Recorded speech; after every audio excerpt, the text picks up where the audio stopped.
Imagine you live in this tiny rural town of about 1,000 people, about an hour outside of Kamloops, BC.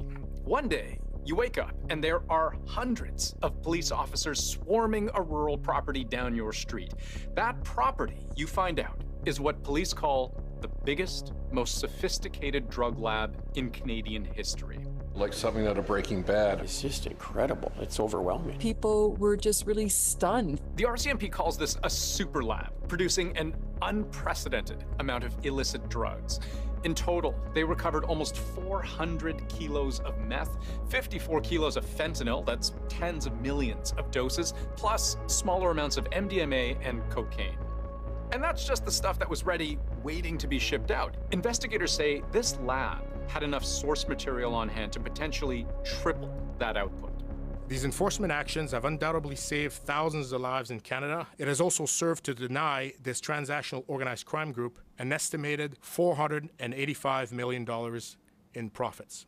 And this wasn't just about drugs. 400 kilometers away in Surrey, BC, they also say they recovered 46 handguns, 21 AR-15 style rifles, 14 submachine guns, at least two 50 caliber rifles capable of shooting through concrete walls, explosives, body armor, and $500,000 in cash. When they laid them out, it did look like, enough firepower to arm a sizable militia, honestly. But even all this risks missing the bigger picture, because what also shocked investigators was just how elaborate the whole operation was, what it tells them about who might have been involved and how far-reaching this network might just be.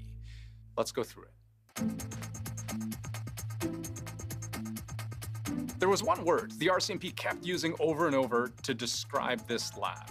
It is extremely sophisticated, highly sophisticated. Sophisticated. So what do they mean by that? Well, here's a look at one of the rooms inside, courtesy of the RCMP. We spoke to the head of the team investigating this super lab, and we reached out to two chemists with expertise in illicit drug manufacturing to try and break down what exactly was going on here and what makes this lab so sophisticated. This one certainly had the equipment, certainly had the chemicals on hand and the precursors to continue a high level of production. Let's start with equipment. Those big green jugs in the back probably caught your eye first. According to the RCMP, they're a type of chemical reactor, literally where ingredients are added and drugs are synthesized. So we call them jacketed reactors, meaning that they're sort of like a double wall. Outside that green, that's kind of like a coolant system that keeps the reaction controlled in temperature. Controlled, by the way, so that it doesn't explode. These are volatile compounds. And this is specialty equipment that you don't just walk into a hardware store and buy. The chemists we spoke to figure per machine, the cost could be up to $100,000. They are often made especially for the drug producers because they are very large size and they're sort of made to specification, if you like. And so it's a huge amount of investment, huge amount of money. Then there's this. Not something police believe is used at all in the mass manufacture of illicit drugs. It looks more like an experimental setup, something you'd see in an R&D lab. Is that piece of equipment there that really gleaned my attention? It's interesting because that's a very scientific type of equipment typically we don't see in a drug lab. In fact, police in BC tell us they've never seen this in a meth or fentanyl lab before. One possibility they're considering is that criminals were using it to experiment, to come up with new, perhaps more potent types of fentanyl. Health Canada is even taking samples to confirm if that is the case. And if it does, it potentially gets us, an advance notice of maybe a future trend of drug production or a different method of drug production that we haven't seen here before. Here's another view of the lab from the RCMP, a different room. And this is a chemical minefield. These barrels, they should be chained to the wall so that they don't fall over. According to our experts, they're likely some kind of highly toxic, highly flammable solvent.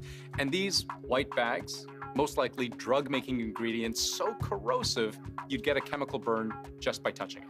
But consider one other thing. What experts say is the most foundational ingredient, the one you can't make a drug without, and what's called a precursor. So a precursor is basically sort of like a building block of the molecule, of the final molecule. So a lot of the precursors are now starting to make it on the controlled substance lists in various countries, but it's still these cooks.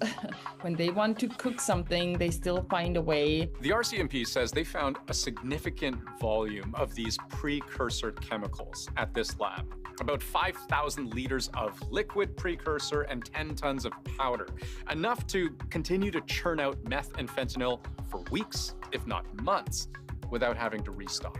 It's not just an average citizen that can wake up tomorrow and decide to import quantities of precursors. I was surprised to see how much they had and how readily available they were able to access it. But it wasn't just the existence or amount of precursor chemicals that startled the RCMP. It looks like they were actually making their own, which is a whole other level of expertise. And of a particular concern is the discovery of several tons of unregulated chemicals believed to be used to produce P2P. P2P is one of those precursors we talked about. It's one of the base ingredients used to make meth.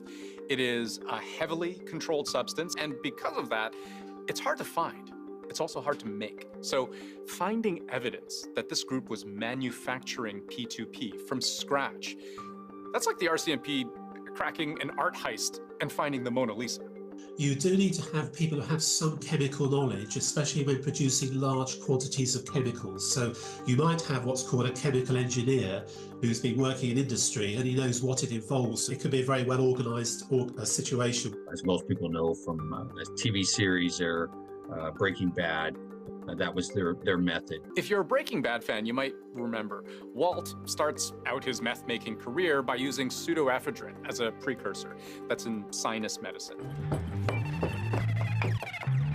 This has been the most common route in North America over the past few decades. But a few seasons in, Walt links up with Gus, who connects him with a P2P dealer. And it's P2P that lets him suddenly create a much purer product with much better margins. And I promise I'm going somewhere with this, because eventually him and Jesse link up with the Mexican cartel and find out that they actually make their own P2P. They synthesize their own. What? The P2P manufacturing method has been the primary method used by Mexican cartels to produce methamphetamine for years. This brought the level of sophistication of this operation to an unprecedented level, certainly in Western Canada, if not the entire country. If we go back inside the BC Super Lab, the chemists we spoke to suspect that's what may have been going on inside this room here. You can see the network of metal ducting they installed, which looks like it's meant to channel fumes outside. Making P2P can create some seriously toxic gases. Again, probably not something a low-level Canadian gang would try and attempt. And so what that suggests and what the RCMP is saying is that, this is a multi-international cross-border operation with fingers into all sorts of places.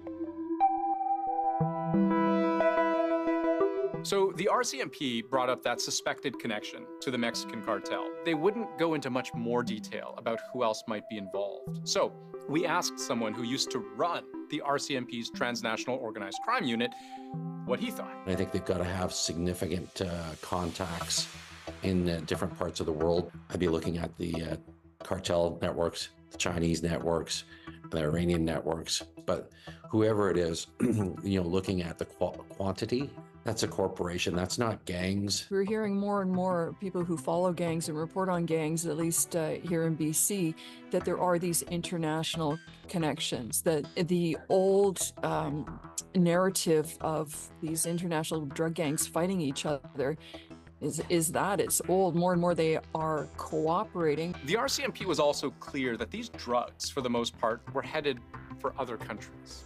They were destined for abroad, and I can't elaborate quite yet because it's an ongoing investigation, but they were destined for a market abroad. If the cartels want to expand and operate to the new markets in the Asian Pacific area, Vancouver has the logistical infrastructure, i.e. ports, to access this new market, that they haven't really tapped into in the last several decades, i.e. Asia Pacific, 3 billion people. Asia Pacific meaning countries like China, Japan, India, Indonesia, Australia, New Zealand, all to say, everyone we spoke to believes the scale of this operation is immense and something that should give people pause, especially considering only one person has been arrested so far.